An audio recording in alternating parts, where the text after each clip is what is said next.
Oh, devils, do we have ourselves a rootin', tootin', Scoot Henderson and classic of an episode with Dale Hollow, the greatest country musician of the modern era. My name's Ryan Bynack. With me, as always, on the ones and twos, Abigail Ann Levy. And y'all, this episode with Dale Hollow is gonna go down in history. You're welcome.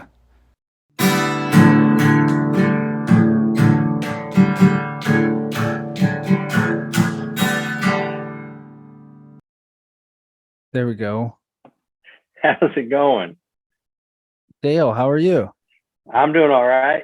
Just listening to a little bit of the Voice Squad, as one does before a big podcast interview. Nice. The Voice Squad? The Voice Squad, yeah, you should check them out. They're pretty good. They got a little bit of influence on yours, I suppose. It's an Irish vocal group. I'm pretty sure they're all dead, but good group. Oh, cool. Like an Irish, like folk. Yeah, they just kind of sing. I think old folk songs in a pub. I say in a pub because every video I've watched of them has them in a pub setting. I think it's one of those pseudo pubs that they have for some cute little television program back in the late 70s, early 80s of Ireland, where perhaps it was an early tourism campaign where they try and convince everybody that, yeah, this just happens everywhere in Ireland. Maybe y'all should come out. I don't know. Anyway, before, I don't know, we're recording, I guess, but everyone's names are Abby and Ryan, correct? Yes. Welcome to Bothering the Band. Thank you. Sorry for bloviating on the front end of, of Bothering the Band. No, that's what we like. We like when our guests just jump right into it and have things to say. And I like that you have outer space, the world behind you. And yeah, man, we love your shit. So we're happy to have you. Well, you're very kind. Thank you. Yeah, no, as is always, the best practices of an audio podcast is to talk about the visual components of one's background. Yours truly has a great celestial view of what I can only presume is planet Earth, in honor of all of these fun little UAP and UFO type hearings that have happened today. Another great thing to do on a podcast is to take what should be evergreen content and immediately timestamp it with an exact date. But listen, yours truly has never been known to be the most discerning of podcast guests, but I digress. So we are now 3 minutes into Dale drones on Bothering the Band. But anyway, Abby and Ryan, how's it going? It's going quite well. And Abby's got the giggle fits. It's funny you say that because we talk about this every time on a pod. We're like, we'll mention something that is, at that moment. We'll talk. It happened during like basketball playoffs and shit, 2 months ago, and then it takes about a month to get the thing out, and it's. Yeah, no, that's in another life. Yours truly worked in radio, and we were the opposite. I was desperate to try and get everyone to hop on board the podcast train, but ultimately, the day in, day of news was just too enticing all the time. And so some people hopped on board with the podcasts, and obviously we can see where that led yours truly. I decided to pivot and play music. But let me tell you, if you ever need someone to read a Zaxby's read during the afternoon broadcast, yours truly has got it down pat. Oh man. Well, keep going. I listened to a couple of episodes and I thought, okay, I don't want to try and talk too much and not enough. And so far, yours truly is overcompensating by talking not nervously, but just until something happens. I don't know. again, with a radio background, one is inclined to try and fill until you can see that commercial break coming in on the timer. But that's neither here nor there. I'm bothering the band. We just had Matt Pinfield on. Okay.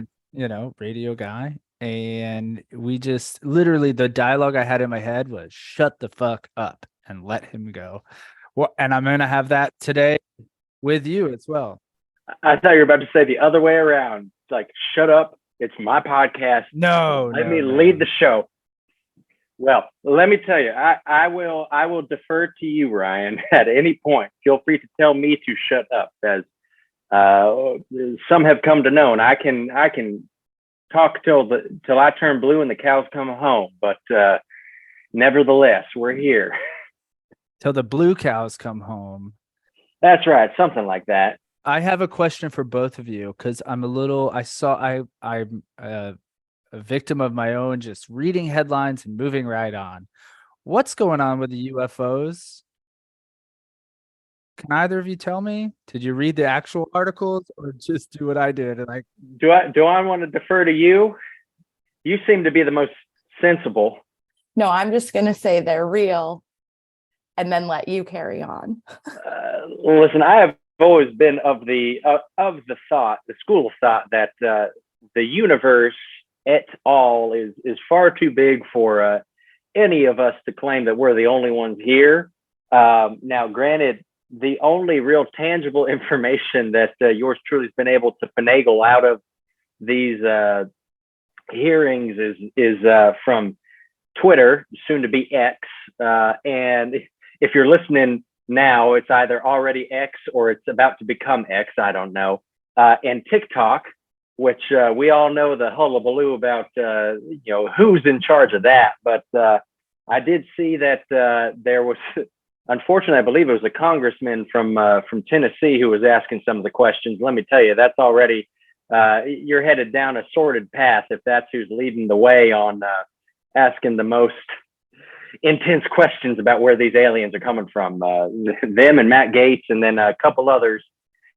But yeah, and then this fella who I guess he called him a whistleblower, said that yep, it's all true. And I've got, and at one point, one of the people on the committee asked, "Do you know if the pilots of these recovered ships were biologically intact or something to that effect?" Don't let the blog boys come after me for the accuracy of that. But but basically, this whistleblower said, "Well, I have a hostile and an accommodating list of witnesses who would be willing to work with you." And the fact that you have to preface that you have a hostile and an accommodating list, yours truly really identified with, because that's how sometimes yours should have to refer to some of the folks that I've used in the past to vouch for myself when reaching out to venues to book me and everything. But now yours truly's got an agent and everything, so that's all covered. Don't have to worry about that no more. But that really resonated. So out of all of that, yours truly still figured out a way to make it about myself as opposed to the potentially earth-shattering information that is UFOs and UAPs. Anyway, I digress. Well, that's our show. Thanks for calling in. Listen, I listened to the episode with S.G. Goodman talking about dog diabetes and everything, so I thought I got to come in here with the A+ material. Yeah, she started the podcast giving what's it called?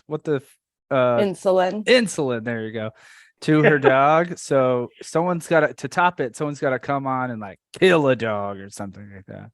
Yeah, well, let me tell you, I will not be in that party. My dog Honcho is behind the little gate that we keep in the apartment for him, and I apologize about that. Let me make sure that we're on airplane mode here so the little dings don't come through. Multi-platform connectivity and everything. We got the phone text on the computer and the computer on the phone and all that jazz. But yeah, you won't have to worry about no dogs on this because Honcho is behind the fence that he hates to venture past. So unfortunately, we will not be able to, well, as I say his name, he walks up to it. But again, we won't be able to administer any sort of medicine at this moment to the canine variety. Oh, Anyway, goodness. I apologize. We're about 10 minutes in. Is there like an intro or any sort of lead that you got to do?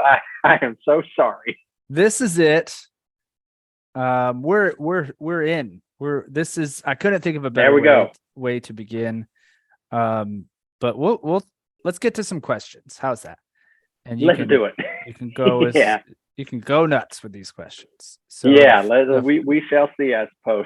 we already talked about aliens and dogs and oof, I don't even know. How are you and where are you?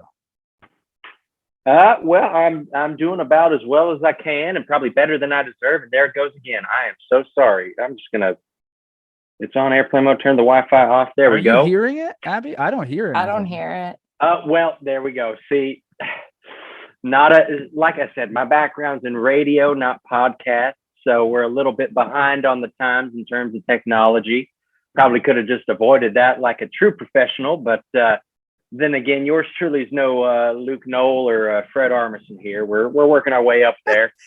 But speaking of those two in SNL, yours truly currently resides in New York City by way of Nashville, and doing about as well as I can and better than I should be, and hopefully never worse than I am now. Well, this is not written down, but I read that you were in New York City, and if we do a live show, we want to do another live show. We did a live show there last year. We want to do another one as soon as we can. But when we would love to have you on that live show. I feel like you would have a blast. Listen, y'all let me know when it's happening. As long as we're not on the road, yours truly will be there. Okay. Okay. Cool, for the requisite $8,000 podcast appearance that y'all were so kind to pay yours truly. Yes. And yours truly will be there. Yes. It was just kidding, folks. It's only $2,000. It was 2,000 pesos. That's right. And we were just in Nashville. We did a live show there. I saw that. Yeah, that was loads of fun. The loudest fucking place I've ever been to. And I've lived in New York. So who has the better or worse, depending on your definitions, the better new hipsters, Brooklyn or Nashville? Oh boy, that's a good question. And mind you, I am a hipster. I will own up to it. Of the ilk. So listen, I don't think of it as a derogatory term. Yours truly may be in the minority where that has never been a big bother to myself one way or the other. I grew up in Nashville, but ultimately, I was, for a long time, Nashville was not cool in my mind. And then when people finally started moving there, I would say roughly 2012 through about 2015 or so was probably like that first initial wave. And then after that, it was like everybody was coming in because of, we'll spare the bothering the band listening audience, yours truly's dissertation on Nashville's civic projects and things of that nature to try and appeal to the technology and whatnot. But it's the Coliseum. People move there for the Coliseum. Well, yeah, now it's Nissan Stadium, but before that it was LT Fields, and before that I think it was the Coliseum for a while, and then before that it was a Delphi Coliseum. No, I mean the replica. Oh, the Parthenon. The Parthenon. That's right. Oh yeah. No, that's I don't know the my Parthenon. Nashville mythology. Oh, that's fine. For a while, the Parthenon was probably one of the biggest non-country music draws. But now I think you got a few more things. But yeah, no, the Parthenon's interesting. I mean, as we take a divergent path down past from the question about hipsters, but moving right back because yours truly remembers what I was asked in an interview. I don't know. I think they're both unique in their own ways, as I'm sure a hipster by definition wants to be viewed. It is funny though. I think just because I've lived in Nashville my whole life up until the past year, the hip folks in New York there's just more of them and there's more variety, so to speak. there's kind of a funny story. Moving up here, you get to meet all sorts of interesting folks, and sometimes those folks have interest in jobs. And met somebody whose job was to provide some food for a celebrity's brand. For a celebrity's birthday party, and got invited just from being friendly to attend the birthday party of the celebrity. It was interesting because that was one of those things where yours truly realized what yours truly usually wears, in a stylish way, is very, very Western country. And that was one of the few times that I truly felt like, man, I'm really, really sticking out in New York City, no matter how much I try to blend in, because you had a lot of folks wearing what yours truly could just describe as like TikTok fashion. And that was an interesting scenario. And also, not necessarily knowing who was the celebrity whose birthday was being celebrated at the same time. I'll hold off on naming who the celebrity is, but their birthday party the food was provided by a competitor of Zaxby's, let's just say. And it was all free. And so yours truly spent my time, it was colder, so I spent my time stuffing my jacket with chicken sandwiches and French fries and biscuits and boxes of them, because the owner of the club said that, listen, we're going to throw this stuff away once 11 p.m. rolls around, because we don't want the club smelling like fried chicken. And so yours truly took my jacket, shoved it in a corner, and buried like 6 boxes of fried chicken, chicken tenders, chicken sandwiches, French fries, and biscuits underneath. And then only to find a couple of people picking through the food and having to have the awkward conversation of, excuse me, that's my free food that I'm trying to hold for myself. You're welcome to have it, obviously, but some of us, we're hoping to spread this out over the next couple of days. You know what? That has happened. I'm sure that's happened to many people. Where you're somewhere and you're like, I'm thinking ahead, and you load up. For me, it's dessert, so it's like cookies and stuff. And if someone pillages or pilfers my stolen cookies, I'm like, hey, I grabbed those first. Go get your own. So that is one thing that I have learned that kind of fascinates me up here in New York, is that, like, New York's expensive. And at any event, if you throw any sort of event and you have the prospect of free food, you will be gangbusters the whole night. There have been a few instances where been at some sort of event and they got free pizza, they got free chicken, whatever. And it is, you've got people around the block to come in, and it's obvious that they're just there for the free pizza.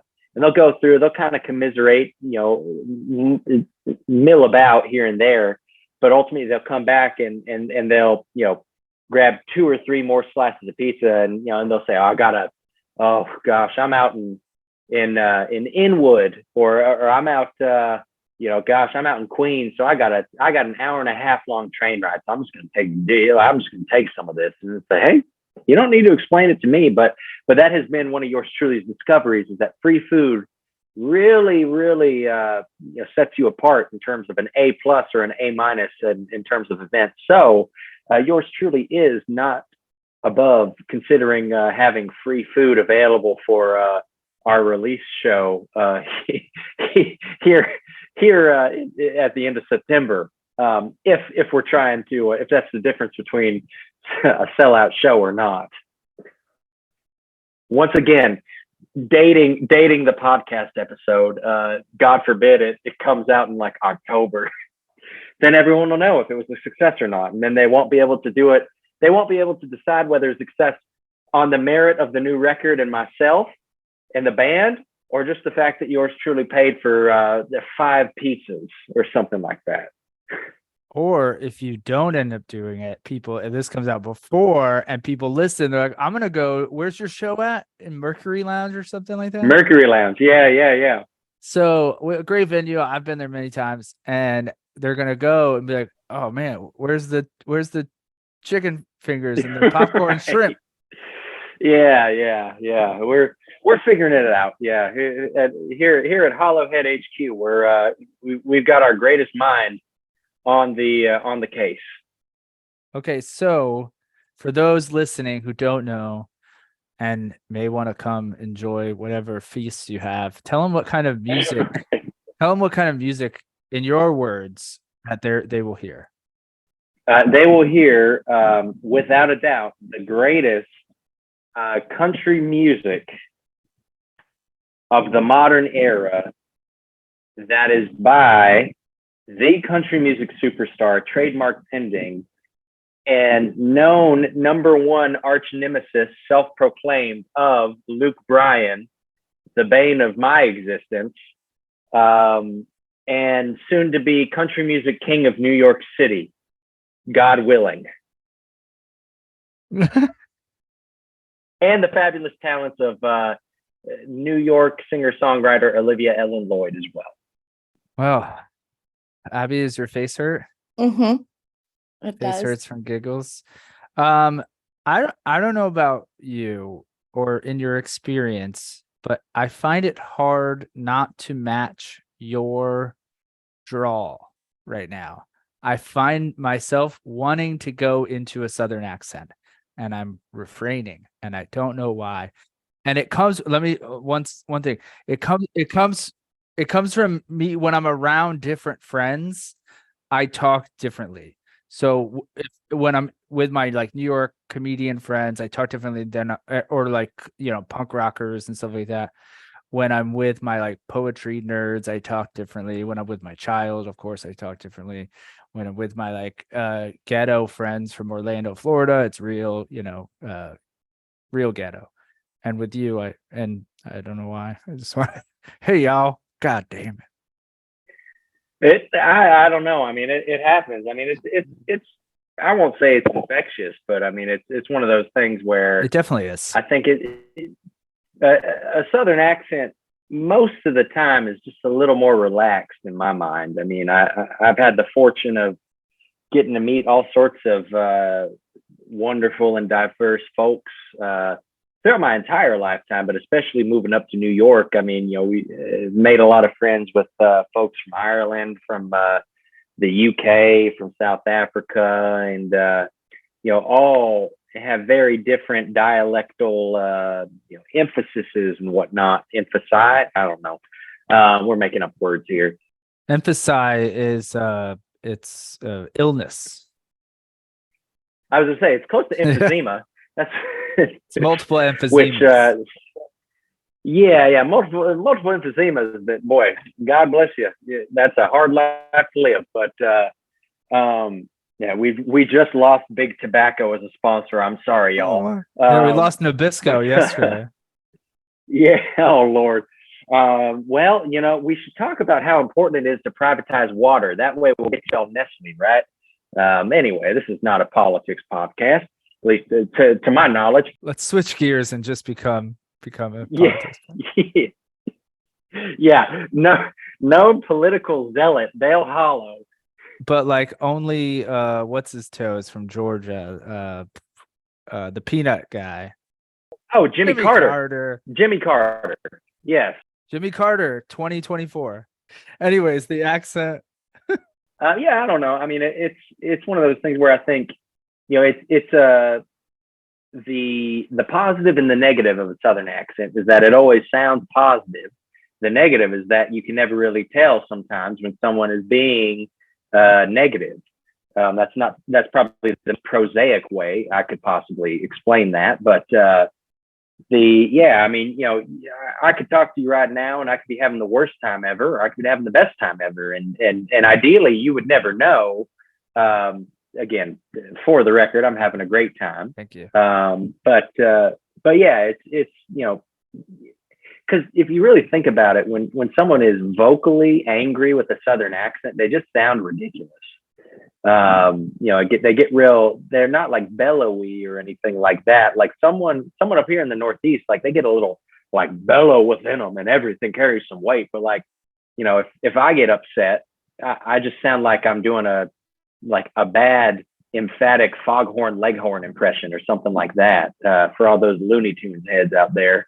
But yeah, no, the Southern accent, I mean, it's funny, I could go on about the different types of Southern accents and everything. Like a Tennessee accent usually comes through the nose a little bit more, but then, the further south you go, a little more kind of the back of the throat, and then like, Louisiana kind of gets like stuck down in almost in the jaws, as if you got the jaws and everything. And then, you go up to, Kentucky's a little strange, because you think of someone like, like S.G. Goodman from Kentucky, and S.G. Goodman's a little more like it's more kind of coming out of the head as opposed to the nose and stuff like that. And then, it's real fascinating. I mean, that's, I figure most people probably wouldn't hear it, but, up here, I found that even if I do my best to try and not speak with an accent, I'll still reveal myself when I say certain words.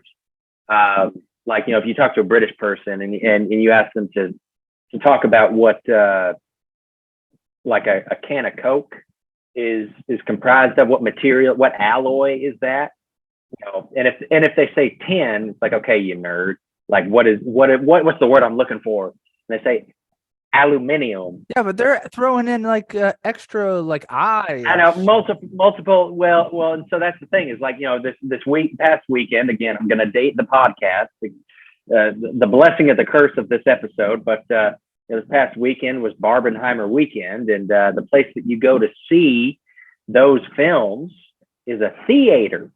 A theater. That's what I say. Is a theater instead of a theater. Or whatever. I mean, I struggle to even do that mid-Atlantic accent. The cinema. The cinema. I mean, I guess you could say that, but I say the movie theater, and I've had people call me out on that. Yeah, I guess I say the movie theater too. Florida accent, we just like mumble it all together. Movie theater. Florida's a wild card. Yeah, it totally. All right, I don't know where we're at here, but Dick Dale or Surfing Bird or whatever, or Chippendale. Yeah, I don't know, but maybe if things don't go well with this record, that's I'll shift to that. Okay, you should do like the surf record. Yeah. Famed surfer Dale Hollow with his first surf rock record. You should do, like who reminded us that Willie Nelson has a reggae record? You should do once you. I mean, I think of like I love Conway Twitty and Charlie Rich, and they both they're legends of country music, but they both basically started out trying to do Elvis after Elvis took off, and it never really caught on, and then they pivoted, and then that worked out. So whichever way the wind blows, yours truly, I'm just trying to make a buck at the end of the day. All right, so next important question: Hank or Johnny? Oh man, it's funny. I have met more people from Hank's family, and they've all been very lovely. So I should say that, but I think my heart still lies with Johnny, because I think in stature he and I are a little more similar. And then he's just got all the best anecdotal stories. He almost got killed by an ostrich on his land up in Hendersonville. His house got burnt down by a BG. He would go to Gold Rush, RIP, and would basically go into a Gold Rush, get a bunch of cheap beers, and then the Samurai restaurant next door, Samurai Sushi, they'd come over with basically like a restaurant serving tray of just all the sushi and bring it over there to him, and he would sit there and eat it, at whatever, 60, 70 years old, however old he was. I don't know, I won't say up until he died, but for quite some time. And I learned that because I was at Gold Rush one night in Nashville on Elliston, and some guy was was claiming to be Johnny Cash's old power of attorney and accountant of his estate. So could totally be lying, but yours truly is going to do the right thing and go on to a podcast and claim that it's true and say that it's one of my favorite anecdotal stories about Johnny Cash. So, Roseanne, don't come after me. I'll write a song for you or something like that. I don't know. But yeah, so I said between the two, Johnny, at the end of the day, Johnny. Good answer. There's no wrong answer. Yeah, I don't think so. Not that, for some people, I would consider it polarizing, but I think for most, they'd be happy with either one. Okay. Our most important question. Have you ever seen the movie Hollow Man? No. When With did it come Kevin out? Bacon? No. It probably came out in like 2000. So it's like an Invisible Man horror thing. It's bad. So I was somewhat recently talking to somebody about kind of stars of the 80s and whatnot. And Kevin Bacon's married to Kira Sedgwick. Is that correct?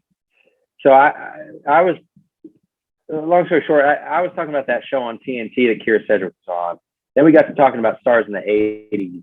And then I kind of realized that outside of Footloose and Twister 1, I like the Kevin Bacon filmography is a huge blind spot for myself, all due respect.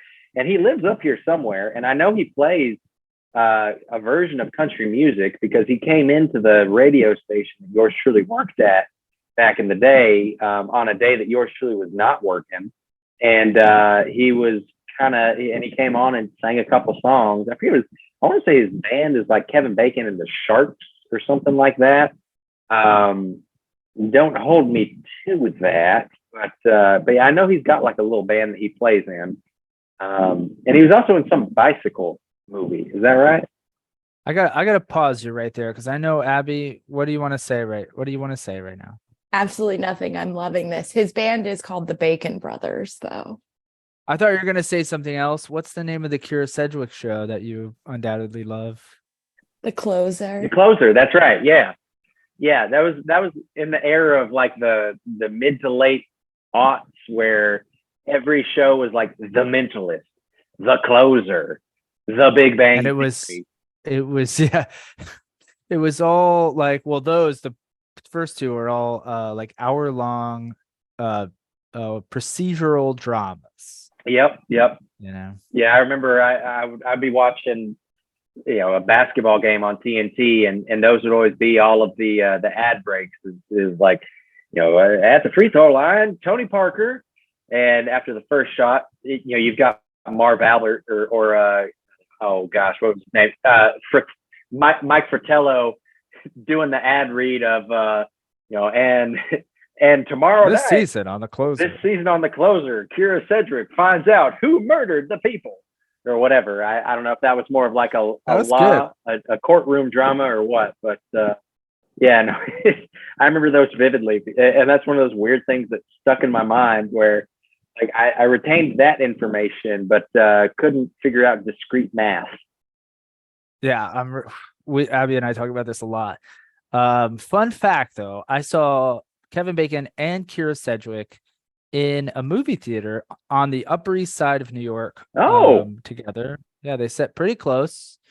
And the people I were with, we all did these numbers, and then we watched the film, and they walked out, and that's the end of that tale. Well, so a couple questions to follow up that.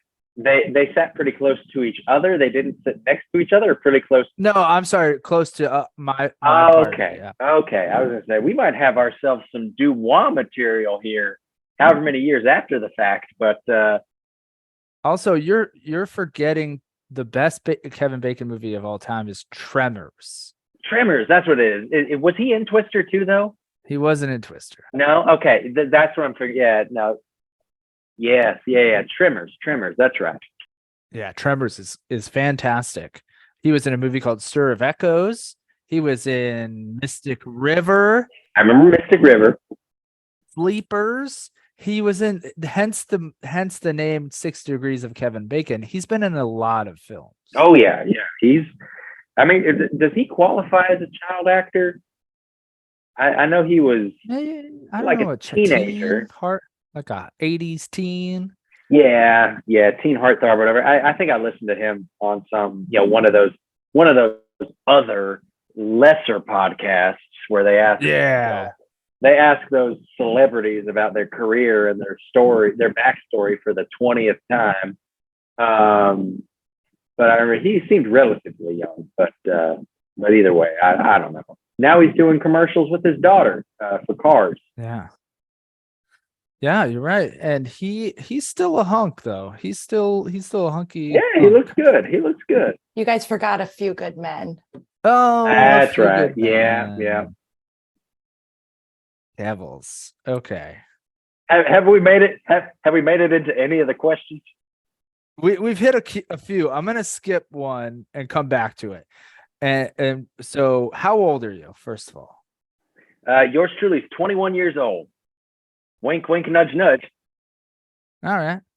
21 years old, 21 years young. Yeah. 21, you've seen 21 springtimes and 21 falls, depending on when you were born. When's the last time you hollered at someone? So lame. I know. Actually, today, I was sitting outside a deli on my block talking to a friend, and I was wearing a pair of like linen pants. I'm still wearing them now for what it's worth, because it's hot. And this older gentleman walks by and he just says, "Do y'all have weather apps?" And I said, "No," because you can kind of tell sometimes when someone starts talking to you in public, like, okay, they're here to not harass, but maybe playfully rib. So they said, "No, I don't. Why do you ask?" He said, "Well, I see you're wearing pants. You must be an old man without a weather app because it's hot." And I said, "Yeah, it is, isn't it?" And he said, "Yeah, well, it's going to be 95 degrees soon." I said, "Yep, in a couple of days, and I won't wear my pants then." He goes, "Yeah, hey, do you have a phone?" I said, "I do." He said, "Google why New York got its name," and then walked off. And I was hollering back and forth with him, so I guess that qualifies as hollering. But yeah, that's, as a sidebar, that's one of the reasons why I love New York is everyone's fair game one way or the other, pants or not. Yeah. I love it. This brings up two things. One, I'm in South Florida. It is very hot for a very long time. Mm-hmm. And I wear jeans pretty much all the time. Oh yeah. And everyone feels the need to point out, "Oh, aren't you so hot in those jeans?" Like if I wore like shorts drop the degrees by 30 and the temp by 30. And it doesn't. You're going to maybe get like, I don't know, 2 degrees, 1, whatever. And so I've had to stop myself because it's happened so much that I get really like snappy. Right. I'm like, "Oh yeah, like it's gonna cool me off that much. Fuck you, neighbor Jen." Like, I don't know. Oh Lord, we're Abby. We're gonna have to bleep out Jen's name there. Oh, it's okay. We can just call her Lululemon pant lady. Oh man. Okay. Oof. Are you gonna watch? Let's date this. Are you gonna watch the Women's World Cup this evening? I would like to. I've been watching it off and on. I'm a big basketball fan, and I did not realize that Thea Rodman Yeah, you're right. Dennis Rodman. is Yeah. Dennis Rodman's daughter. Not to diminish her own achievements as a soccer player by any means, but yeah, no, I've been trying to watch it off and on. I mean, it's just funny up here. You're so busy, and I try to go to some of the bars and the pubs around here in the neighborhood to just to again, I've only been up here for about a year, so try and meet people, make face and whatnot. But it is funny because sometimes you'll have a few people who are adamant that one of the TVs in the pub has to be like Wheel of Fortune or something like that. And so sometimes, and again, that also depends on like the nationality of the people that are there at the bar as well. There have been times where showed up to maybe watch like a college football game or something, and there's a lot of people from, oh gosh, there was one time there were a lot of people from, I think, like Serbia or Montenegro. And they wanted to watch a hockey game of some sort. And so we couldn't necessarily watch the UT game at the beginning, but we caught it at the back end. But all that being said, I've been trying to watch as much as I can, and I'll probably turn it on here once we finish up to just to stay abreast of the latest on the U.S. women's national team. That's awesome, man. Well, let's not skip over. We also love basketball. Are you more into college or the pros? Oh, pros, 100%. So who's your team? The Spurs. Oh, wow. Yeah. First time in a few years where it's been nice to say I'm a Spurs fan, though I will say that first summer league game, I borderline had a panic attack, thinking, "Oh God, what have we done?" Because I will say I am a big Scoot Henderson fan, and this is where we lose the majority of the hollowheads. We keep the 12 that are the crossover of basketball and hollowheads. But good to talk to y'all again. But yeah, I'm a big Spurs fan. Very excited about Victor Wembanyama. I knew it was going to happen forever ago when Tony Parker sold his ownership stake in Asvel 92. I thought, okay, well, that's where Victor plays. It's going to happen. And then sure enough, it did.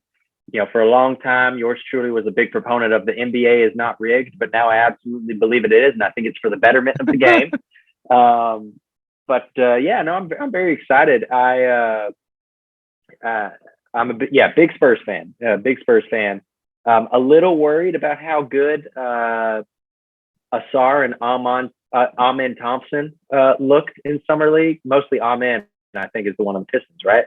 Yeah. And one of them got hurt though. The guy on the yeah, I think it was Asar on the Rockets got injured. But yeah, they look scary good. Yeah, huge Spurs fan. I take it you're a Magic fan. We both are. Really? Big time. Love them. That's you don't meet many Magic fans, to be totally honest. You don't.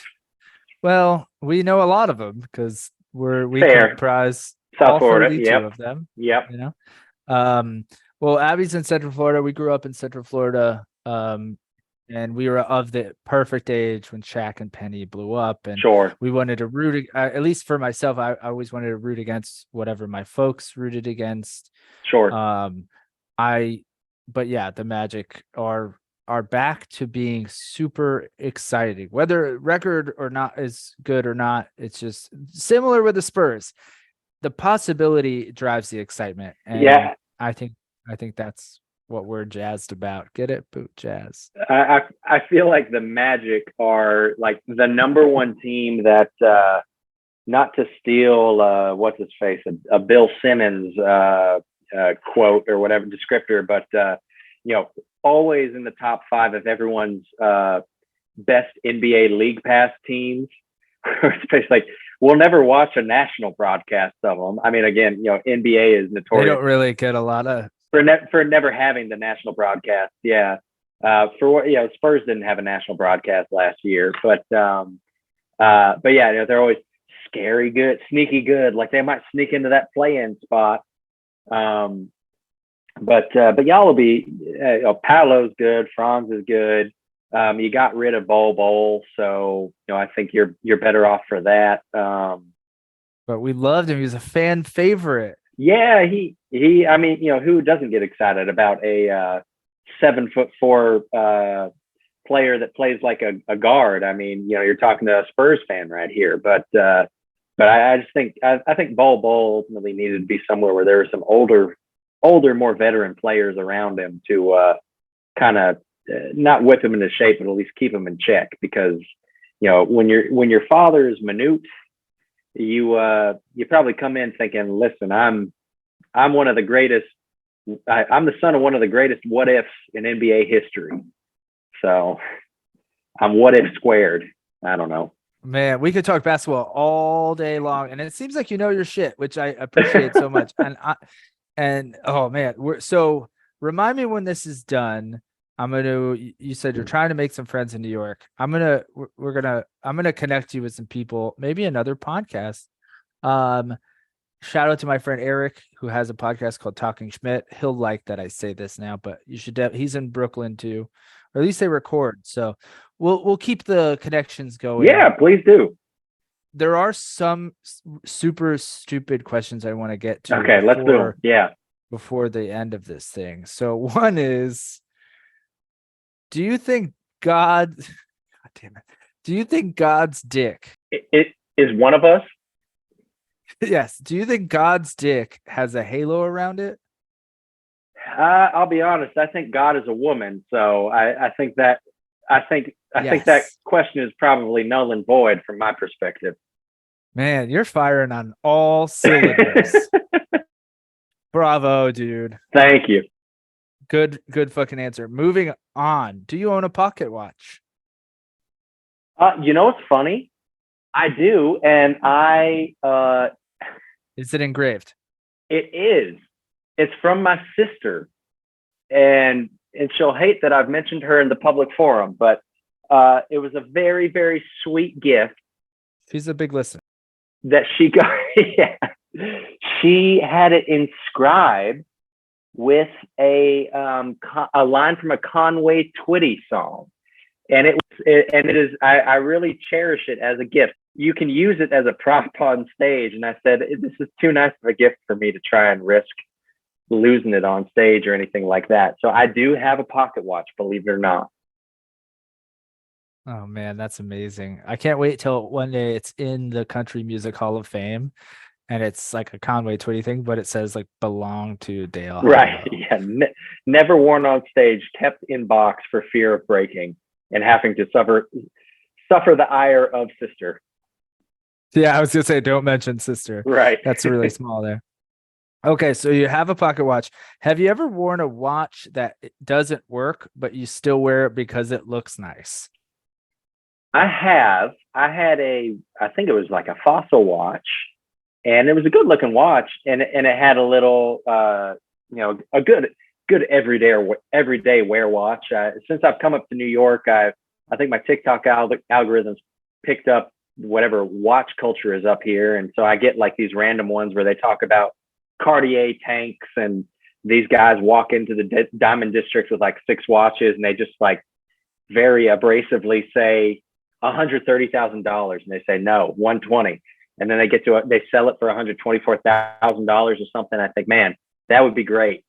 And then I think about that Fossil watch I had that had a nice little whatever gator skin style band, and I would wear it well after it broke, partially because I didn't realize it was broken for a while, but then when I did, I thought, well, it looks too good to not wear it. So I have, in fact, worn a watch when it does not work.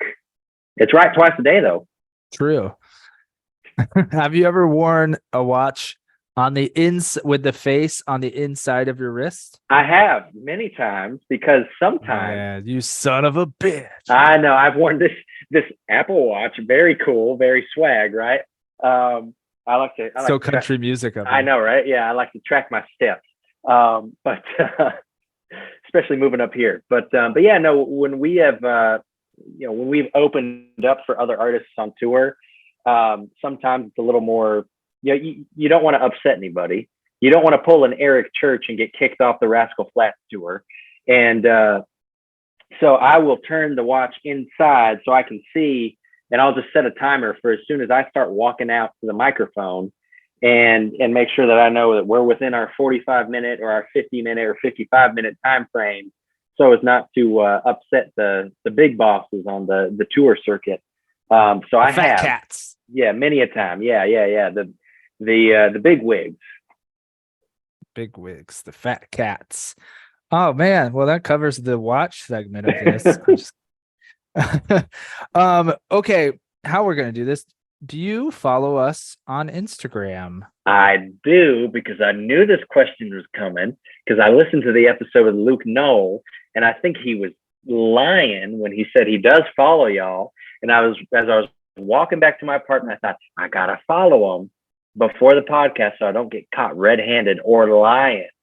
So I do as of 7:13 p.m. today. Yeah, you're the last one. I was gonna say, hopefully your most recent notification. It is. That's great. Thank you so much. Everyone follow Dale Hollow Music on Instagram. Is that the same as your TikTok, if that's where you want to drive people? I think my TikTok is just Dale Hollow. First movers rights on that. So yeah, if it's not Dale Hollow or Dale Hollow Music, try the Dale Hollow. We're not real particular. I mean, the more fake profiles that crop up, the better, in my opinion, because if I ever get in trouble for something, I can just say it was one of the other ones, not me. Yeah, that was Dale Hollow 69. That's right. Yeah. Dale 420 Blaze It Hollow or something. Oh man. This has been so much fun, dude. Okay, so if you've listened, you know what's coming up next. Can you tell us what question is next? It escapes me at the moment. I'm still, I'll be totally honest, still marinating in the thrill that y'all asked if I follow y'all, and I remembered to do it before. So let's. And my mind is otherwise it's pulled a Mitch McConnell and just absolutely frozen. Once again, completely dating this podcast as of what happened this afternoon during some sort of public address. Let's just say yours truly's podcast guest mind is left at the lectern, and there are none of my cohorts here to ask me if I'm done talking. But maybe I'll come back 12 minutes later and say I'm fine when someone asks me what happened just then. This is going to go down in history. This is going to be this is the episode people are going to find 100, 200 years from now and be like, man, they were the best. Either that or this is the one that killed it. I don't know. Either way, both are fine by me. Oh, so the next question is, what song of yours do you want us to end the episode with? That's right. I figure it's probably best to end the episode with the title track of yours truly's upcoming debut LP, Hack of the Year, out via Tender Loving Empire Records on September 29th. Depending on when this episode airs, that has already happened or is coming up. And if it has not come out and you have not pre-ordered the record, please, for the love of God, pre-order the record so yours truly can do more of this. And if it has come out and you haven't bought the record, please feel free to buy a ticket to any show that yours truly has coming up and purchase the record there on site or from the Tender Loving Empire Records website, whichever one is easier for you. It comes with free chicken fingers and honey mustard. Potentially, depending on what celebrity is celebrating their birthday. It comes with McDonald's honey and Wendy's mustard. Right. Yeah. Mix it yourself. And in an old Grimace milkshake. Oh, this is so much fun. Oh, we're definitely going to have you back as well. Okay. Like 150%. This. Do you want to just host this thing? I'm fighting for my life for one of the spots on the live podcast whenever that happens. Oh yeah. Well, now it's definitely happening. Man. What musician, live or dead, would you want to interview in the vein of Bothering the Band? And what would you want to ask this person? Musician, live or dead. So I'm going to pull out my phone for this one. Do you have it ready? Is that why you had notes? I remember this was coming, and I remember I need to just pull up Spotify and just see what artists I've been listening to lately. I would probably ask Adriano Celentano, the Italian pop singer, who has the song Prison Colon Incident Cusol, which is a fantastic song that he purportedly wrote. I actually don't know if he's dead or alive. I assume he's probably dead. I don't know. But Prison Colon Incident Cusol, don't hold me on that pronunciation, was a song that he wrote that's just gibberish. And supposedly the inspiration for it is that the lyrics are what English songs sound like to Italian folks. And I would want to ask him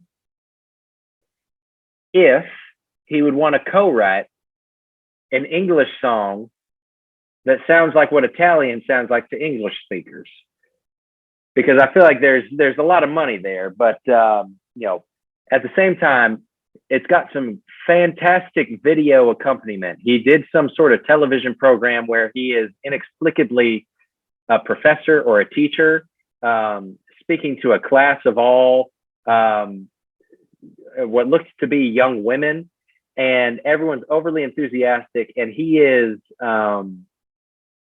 he's much older, and it's a little creepy in that regard. But I would just want to know what led to that song and how long did it take. Prisen Colon Insan Cusel. I would want to ask Adriano Celentano about that song. Man. He is still alive. He is still alive? Does he have an Instagram? He has a Wikipedia. Okay. That's how you know he's the real deal. We are gonna make this fucking happen. We need to make this happen. Wouldn't it be great if he lives in Little Italy of New York City? You know what'd be even worse is what if we met and he died after we met? Not to put it on a somber note there. I know we've got 3 minutes left here. We're working out bits. Yeah, yours truly was gonna run out of gas eventually. We knew it was gonna happen. And it happened right there, folks. Oh man, this has been so much fun. I'm not kidding you. We only asked maybe half of the questions. Oh no. And so, but let's leave the audience wanting more. I know I want more. I know Abby wants more, and I think this is the beginning of a real friendship. I agree. Dalton Smith, who plays drums in the Long Con, is our resident Florida man in the band. So we've got 2 Florida connections now, Dalton and Bothering the Band podcast. So y'all are VIP guests of honor to any and all Dale Hollow and the Long Con events, as far as yours truly is concerned. And I'm sure Dalton would vouch the same. Well, thank you. We encourage you to come to Florida, and we'll hang out. And then also, I just to let you know, I've been telling people about your New York, your Atlanta shows. Thank you. Yeah, because we have friends all over. So we're like, we know when cool shit's happening. You're cool shit. You're cool people. This is. I don't know how to end this fantastic fucking episode. I'm gonna let you end the episode, but don't go anywhere. But you end this episode. All right. Yeah. Well, folks, that's about all the time we have here. We got about 1 minute. Yours truly, a true audio pro here, will try and stretch and fill for time like I always want to do. I will not say anything remiss or blue or uncouth, because by golly, we've only had 1 strike thus far on the podcast. And with that, let yours truly tell you to always remember to have a hollow head, a hollow heart, and a hollow mind all the time, and y'all will be just fine, like Dale Hollow, the country music superstar, on Bothering the Band, the podcast, as of July 26, 2023, because why not lean in one more time to time stamping this podcast that otherwise should stand as evergreen content, and it's 9 p.m. That's my time, folks. Thanks for having yours truly on. Stupid is as stupid does. Does that make me the dumbest one of all time? And I'll be a schmuck for a night and a goof for a while. I'm the hack of the year like a little badge of honor, 'cause nobody ever loved to know it all. Be the greatest half when slowest on the draw.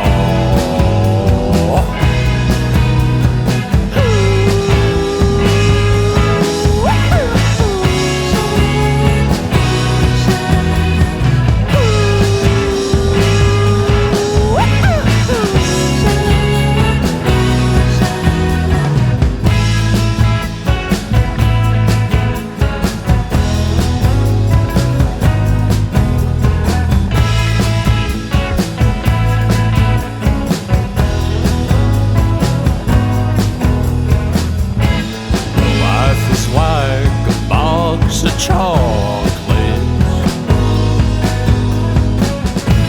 You gotta enjoy it until it's gone. The same things that make you laugh can make you cry. So enjoy while you can, 'cause we're all gonna die. It might not be today, but it'll be here soon. So I'd like to sit here and eat my chocolate with you.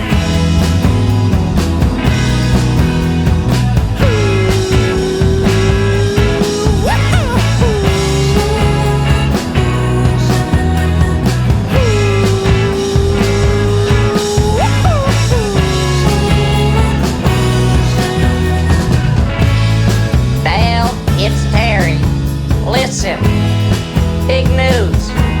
I had a great idea. I know you were talking about that one song, what you call a hack of the year or something. Well, I just had a stroke of genius in the Loomies earlier. Listen, call the record hack of the year. That way, if it's good, you're being clever. And that way, if it's bad, people think you did it on purpose. All right, now, call me back here in a second. Thanks,